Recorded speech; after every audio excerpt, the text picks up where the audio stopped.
Good morning, General. You have muted your mic. It was on. Yes. I can hear you and I can see you, and I think you're wearing a different tie today. This is the 16 light cavalry tie. It's the oldest regiment of the Armored Corps. Right. And I spent 16 years with them from second lieutenant to major. So it does happen to be my mother regiment. Achha. Yes, we have heard many things about the Armored Corps. So shall we start? Yes, sir.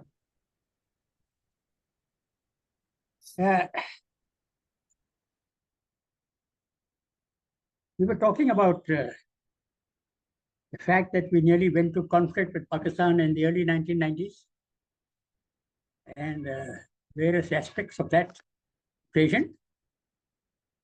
I also told you that we had increased our reserve formations, which are offensive formations.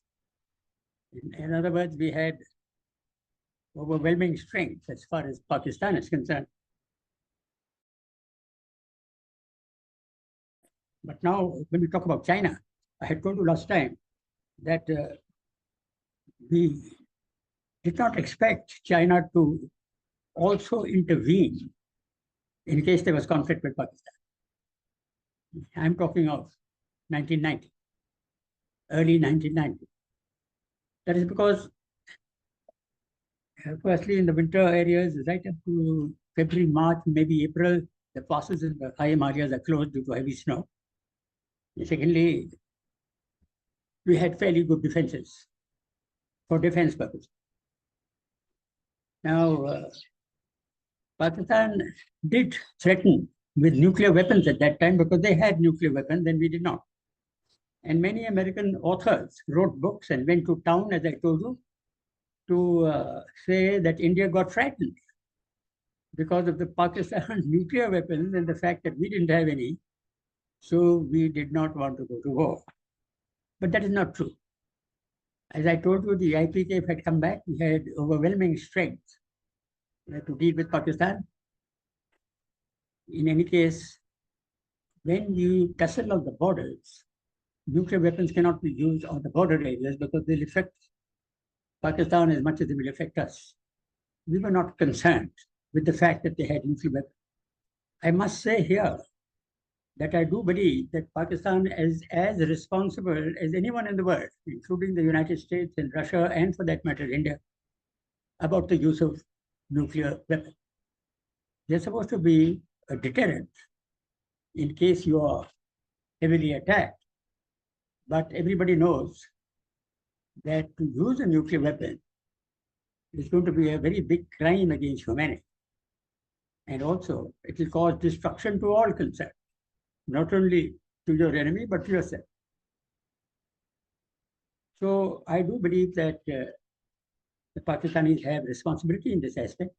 And I do also know that they have very good control over their nuclear weapons, despite many claims by many people that since Pakistan army is becoming more and more jihadi because of fundamentalist people being recruited by General Zia-ul Haq when he was the president of Pakistan, right up to about 86 or so.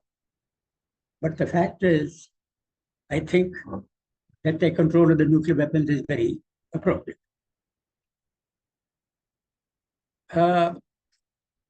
Many American authors, I told you, went to town that India got afraid. We were never afraid in the early 1990s of any action that Pakistan could take.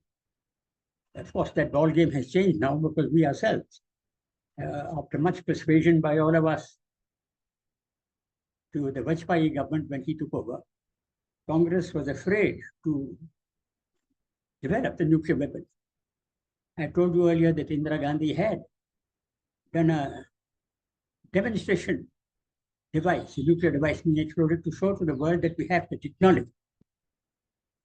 But though that would have brought us into the United Nations top security agencies, including the people with the veto power. But in India's case, they didn't do that, though in China's case, they did do that. It's quite an interesting factor that. Nonetheless, the question is that if India has nuclear weapons today, it is a very good deterrent for all who may like to consider attacking this country, including China. So we are better off that way. Now comes the question of skirmishes on the border. Because of our military strength, we are now a fully deterrent capability against Pakistan. As far as China is concerned, also our deterrent capacity for defense is, I think, pretty good because we have the Great Himalayas and the terrain substantially in our favor. And to that extent, it's not easy for a Chinese power to do a major attack. Now, while we're on this subject, I must also state that I don't think China has any designs of military action against India. It is of no advantage to them because India is going to resist very handsomely, I'm quite sure. And the Chinese will lose much of their strength and so on. But the Chinese competition is no more with the United States, not with us. So to them, India is a smaller player who has to be kept quiet. Nevertheless, as far as the Tibetan border is concerned, since it is unmarked, a little pull and push over there is going on, which our present government is not accepting, but nevertheless, Chinese are not reverting to their older positions, especially in Ladakh. They're remaining in certain positions that they've taken, and they're not going back. With the result, the two armies are eyeball to eyeball. I don't think, other than small skirmishes, I don't think this will develop any further. We will see how that develops, but that's my view. Now, we are getting to be a very strong nation, and as this present government has developed both the economy and our military capability, yes, we are still shortfalling on much of our military equipment and reserves and resources, but these are very expensive items. And if push comes to shove, I'm sure that aspect will be looked after. Now, going on to the question of certain actions that took place I'll go back to 1989, when Zia-ul-Haq was killed in an air crash. This is an interesting point. He's the president of Pakistan. He was visiting Rahim Yar Khan, which is opposite our southern Rajasthan border. And he got into a very safe plane, the American 130 Hercules, which I think is one of the safest aircraft in the world. And then this crashed. Nobody got to know how that happened. The American ambassador in Pakistan, who was traveling with Zia-ul-Haq, who was the president, also got killed in that crash.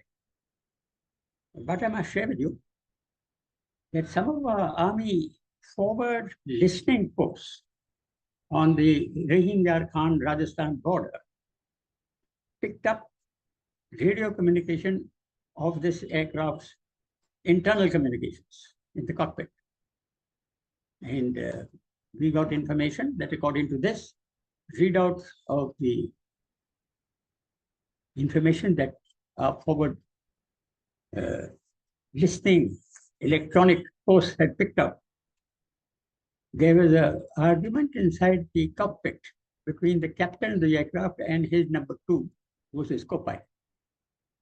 And the co-pilot, apparently, according to the way the conversation developed, as soon as the plane took off from Rahim Yar Khan, it hadn't gained its full height, it gained about 2,000 feet. It was still climbing. This man apparently just leaned forward on the joystick of the plane to put it into a dive. And there was an argument and a struggle in the cockpit for the captain trying to take the plane out of its dive. And this co-pilot, who was a bigger man and a more well-built, pressed forward to make sure that this plane crashed on the ground, burst into flames, and everybody on board was killed. Now, naturally, the Indian Parliament also got together. Rajiv Gandhi was the Prime Minister at that time, and so did the three chiefs get together with him to decide whether Pakistan will take any subsequent actions, and if so, what would happen in that country when the president is killed like this. And but the Pakistan army chief, who was in a separate helicopter at Rahim Yar Khan, he flew off Islamabad and he took control of the country and stabilized the system. Now, we tried to trace from the intelligence channels, both ours and the RNAW and others, as to why this happened. And the information we received was quite interesting. The co-pilot was a Shia Muslim. As you know, the Sunnis and the Shias don't get on too well together. And a Shia Peer in frontier regions of northwest frontier province of Pakistan, who was spouting religious talks antagonistic to Ziaul Haq, was murdered. And the story went that perhaps the president himself was involved in organizing this murder. This pilot had gone on 2 weeks leave to attend the burial ceremony of this Peer in northwest frontier, the Peshawar region, I think. And shortly after he came back, he was on a VIP flight, since he was in the VIP squadron of the Pakistan Air Force, as the co-pilot was explained. Maybe that was an aspect of taking revenge for what he thought was the murder of the Shia Peer. We don't know if the story is true or not, never publicized. Neither the Americans nor the Pakistanis have said anything more on the subject. Though the American agencies that produced this plane, the Lockheed Hercules, the 130, they say it's the safest plane in the world. It can't crash just like that. So that's an interesting story that I wanted to tell you about. Talking about this earlier in 1988, when I had taken over the chief. No, sorry. After I had retired, there was a hijack of an Indian Airlines plane from Kathmandu. And I think it was IC-183, if I recollect the number. And from Kathmandu, it was hijacked by terrorists. It's an Indian plane with Indian passengers on board from Kathmandu, who were supposed to land in Delhi. But this plane, instead of landing in Delhi, went on and tried to reach Pakistan after being hijacked. And it landed up in Amritsar to refuel. Now, there's a lot of confusion in the way we deal with hijack cases. There are very clear drills laid down. But apparently, I think it was the Vajpayee government at that time. They, I think, floundered in the aspect of controlling this thing. It was very clear from all of us' point of view that if a plane lands in Amritsar after hijack for refueling, the first thing is not to refuel it. Of course, they threatened on the radio that if they are not refueled, they'll start killing the passengers one by one. But that is a sort of thing that terrorists do. And we have to resist that. Nevertheless, a fuel tanker was sent forward by the Amritsar airfield, and it blocked the takeoff point of the aircraft. Initially, by the local people thinking that the plane's takeoff should be blocked. But they got instructions from Delhi, from the high-level meeting that took place at the cabinet level and at the level of the, we have the National Security Guard and others. So we had two levels. There's a political level of consideration of how this should be dealt with. Plus, there is a military level led by the Air Force, and they put army representatives and others and the commando representative to see how the hijack case should be dealt with. At the end of the day, what we found was that they ordered the tanker to move out of the way, and so the plane took off and went to Kabul. Eventually, under the threat of each passenger being shot one by one, unless we agree to release 3 top terrorists of Pakistan terrorists who had been captured in Kashmir, in Jammu and Kashmir, and were in prison They said, you release those 3 fellows and we'll let this plane go. So the government, in its wisdom, or shall I say lack of it, decided to do just that.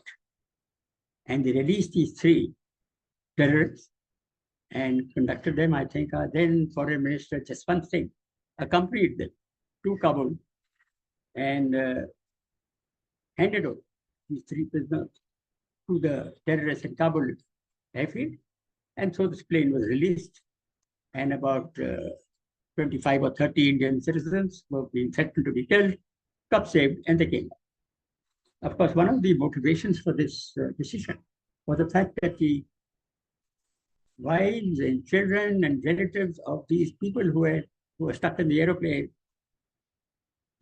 being killed, threatened to be killed one by one, surrounded at the Parliament field the political leadership that was considering as to how to deal with this case, and the military group, demanding that their loved ones be released, and no matter what the terrorists ask, you should accept. So that was done. I also wrote a little piece of an article. Somebody asked me to write my views on this subject, which was published in the Economic Times by K. Subramaniam, who was part editor. Now, K. Subramaniam is the father of our present foreign minister and a very good friend of mine. And he's a very brilliant brain. And he had a lot of strategic sense and had written a lot of books on the future strategy that India must follow. So he wanted my views, and I told him very clearly what my views were. So he said, why don't you write something? So I wrote something, and he published it in the Economic Times. The purport of what I said here was that you cannot accept terrorist demand, which is really threatening you to take action against some of your loved ones in case you don't agree to their demand. The position really is, it's a matter for discussion. In my view, you must never accept demands by terrorists. Because if you do, that encourages the next terrorist act for more. And the next, and the next. Now, these 3 prisoners that were released are, in fact, the leaders of the Lashkar-e-Taiba, which is the Pakistani underground agency which is doing all the terrorism in Kashmir. So they have already, with their actions, killed hundreds of innocent people and soldiers in Kashmir and Jammu and other terrorist activities across the international border and the line of control. They are the leaders of this. And to hand them back to Pakistan, they continue with that. So for the saving of these, let's say, 25 odd civilian passengers, by the howling and screaming of their wives and children to please release our loved, doesn't look at the fact that hundreds of other innocent civilians in Kashmir and military personnel have been killed in various actions by explosive devices and by ambushes and so on by these very same people who are leading the terrorist efforts of Pakistan. So where do we stop? Anybody who has been given such nasty demands by a criminal organization, the first question is never to accept the demand. In other words, if you have certain losses after that, you can accept that, but you take deliberate action against the perpetrators of that crime. Now, this is a question discussed all over the world. But nevertheless, if you're ready to save civilian lives, and I even wrote in my article, supposing all the army wives and children surround the Prime Minister and said, give Kashmir or Siachen Glacier to Pakistan and get our dear ones and loved ones back to the country, are we going to accept that? After all, the military personnel are also human beings. They also have families and loved ones, and they also get killed in action or maimed for life. And our families have to accept that. So must the civilian family, if something like that happen. But after all, you cannot allow a criminal and a terrorist to act in such a way that you give up your rights and your duties to protect not only your own civilian citizens, but also your military, who are also citizens of this country. Anyway, I just wanted to convey that to you because that did happen. We were very happy in India that Ziaul Haq got killed by his own people because he was more of a Buddha than a president. We have had even Pakistani authors writing books about him, which we have received and read, and none of them had much love and affection for that particular man. And he deserved the death which he got, I think.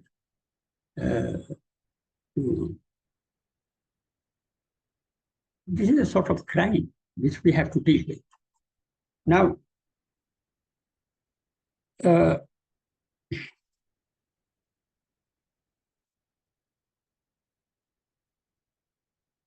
I had to go to England since I was invited there. It was my last month of office, which is June 1990.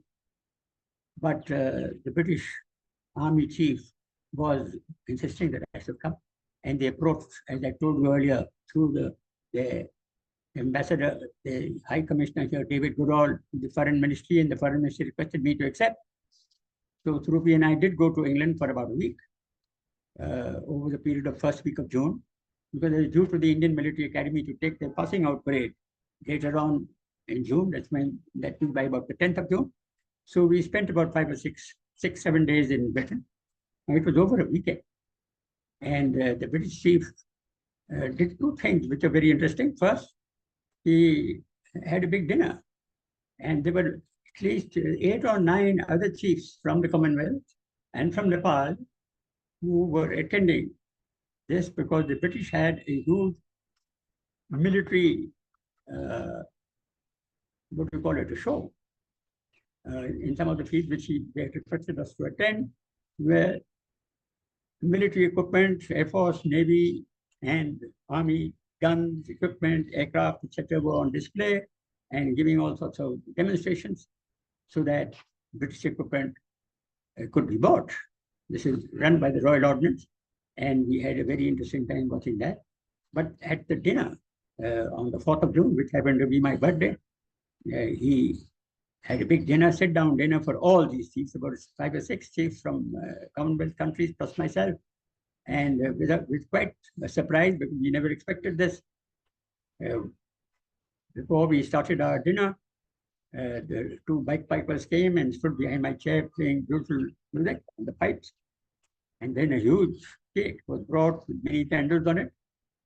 And he wished me a very happy birthday, and so did everybody else. And we ate up his cake, which is a good gesture. John Chappell was a good friend, and he wanted us to be good friends with Britain. Second thing he arranged was that over the weekend, he requested me to travel to Scotland, to Edinburgh, where they have a ceremony on a particular date in June, I think it's the 6th of June, where a gun is fired from the highest semi-mountain, let's call it, in Edinburgh. It's from ancient times. It's the warning gun. If Scotland was being attacked from the sea or anywhere, this warning gun used to be fired, so as a ceremony. The gunners are all dressed in their ancient uniforms. And so I was asked to take that salute from them. And they asked my permission to fire the gun, and I did. Give them that permission, and they fired the gun. It was exactly at 12 o'clock. People set their watches by the gun being fired at that time. Then the British Lieutenant General and commander of that area invited me to dinner.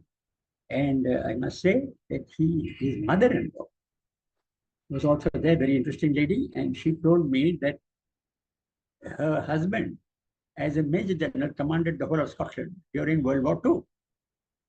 And this was the same house in which they lived, and she was very good at gardening, so she showed me a very good garden outside, 4 or 5 years. And then she says, my daughter has married the present officer, who is a Scotsman, but he also has now become commander, though he's a 3-star rank, but her daughter's, his wife's father was a 2-star officer commanding the same place in the same house. I was very pleased to hear that. And while at dinner, the Scottish three-star general asked me, he said, General, you're going to retire at the end of the month. He says, as a matter of fact, I'm going to retire at the end of the month too. I said, that's very interesting. So he asked me, what are you going to do after retire? So I said, well, I go back to my village in Kangra. It's a small village. And teach them how to vote correctly for an independent government. Because what happens is that the villagers think that whatever they're ordered to do by the police or by the local politicians, they must do that. Otherwise, life is going to get very difficult for them. So I said, I have to teach them that you don't worry about what the police says or what the incumbent politicians tell you.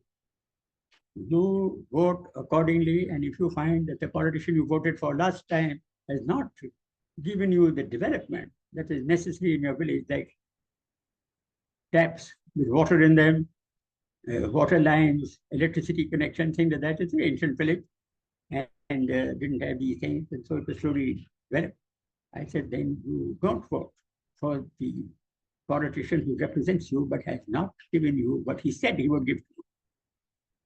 So he says, that's very interesting. This general told me, he says, I'll try and do the same. I said, what are you going to do? He said, in the Scottish Highlands, they've got an old castle which is in ruins, his family, and never goes there.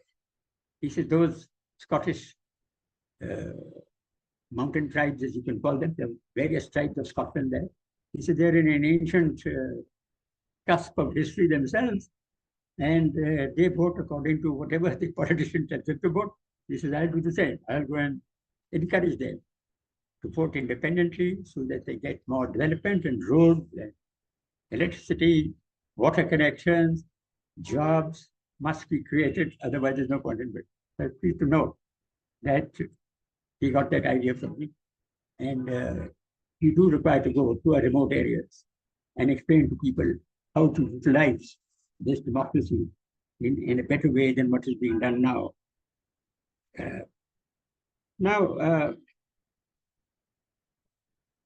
I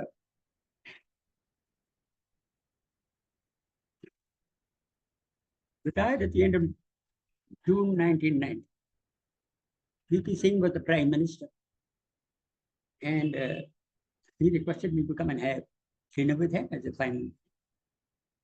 But I had no time because I was waiting my formation saying goodbye, and we had been very busy. So Rupi and I were offered a house by the government, but we came to our own since this is my father's house where I'm staying now. I said, I'll stay here. And meanwhile, we moved all our baggage here.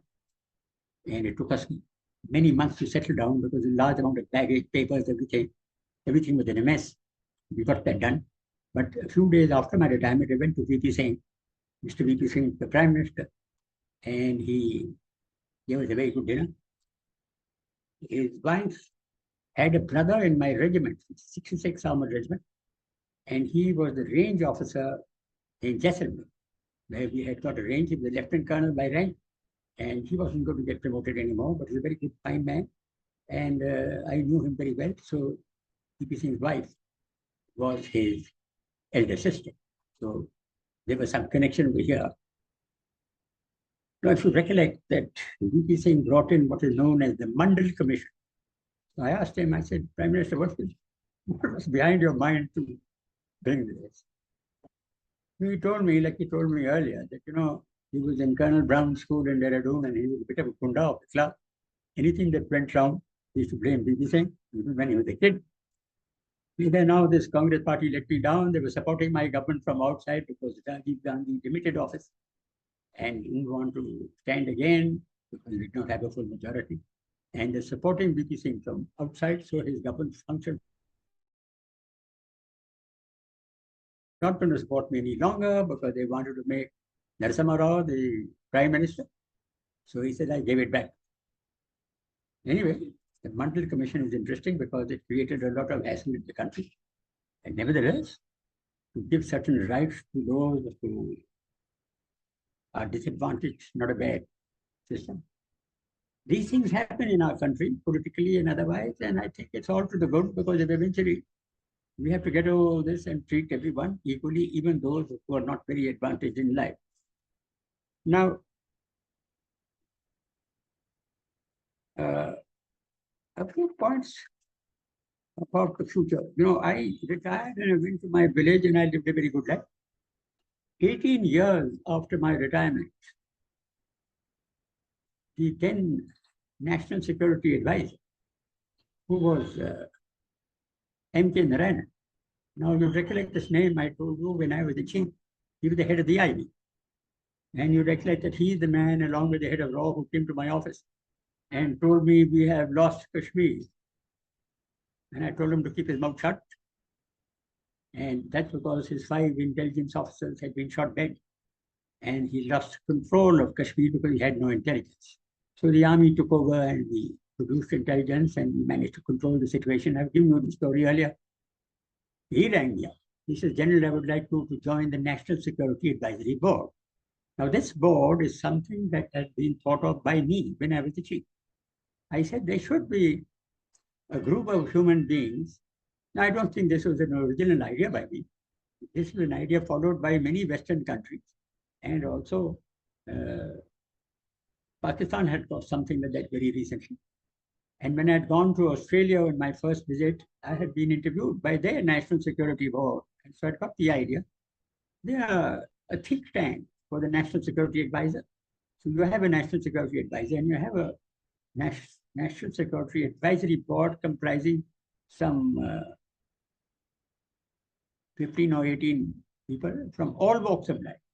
The top people from business, from intelligence, from military, from science, mathematics, and the newspapers.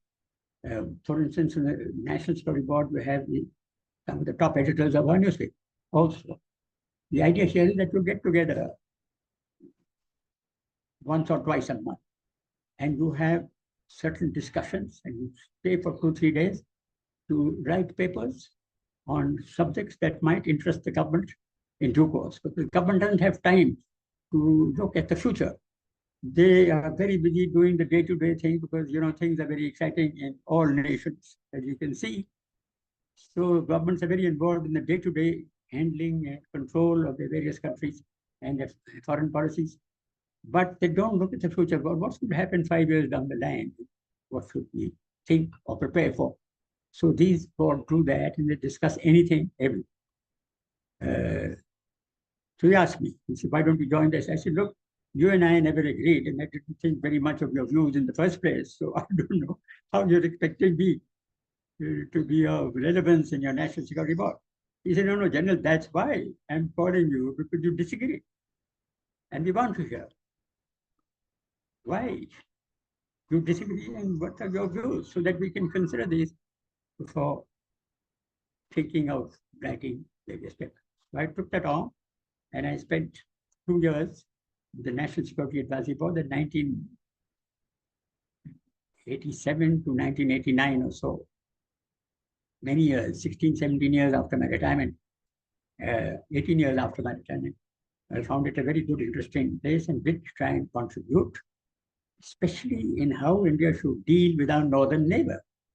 We don't want to fight with China, as I told you earlier. It will be a disaster if India and China go to war, because that is what America and, let us say, Western nations would love to see.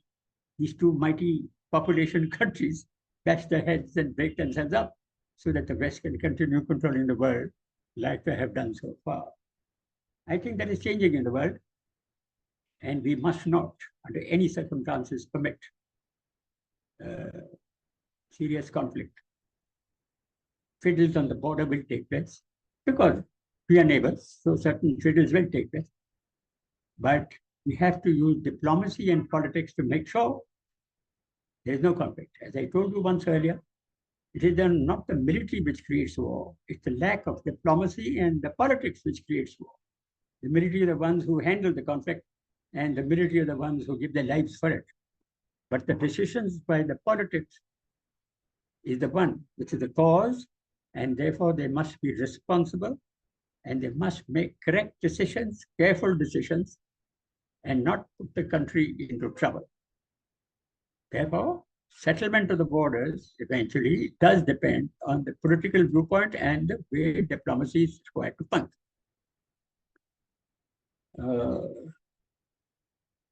So, till such time as the border is demarcated, there are going to be problems with China. Now, the demarcation of this border must take place. And this requires careful thinking between both the countries and a little wisdom on both sides. And I'm sure that we are moving toward that.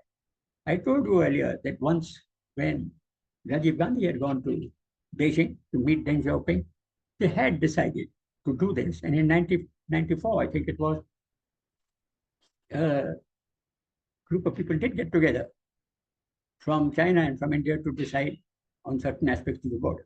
So yes, that started off.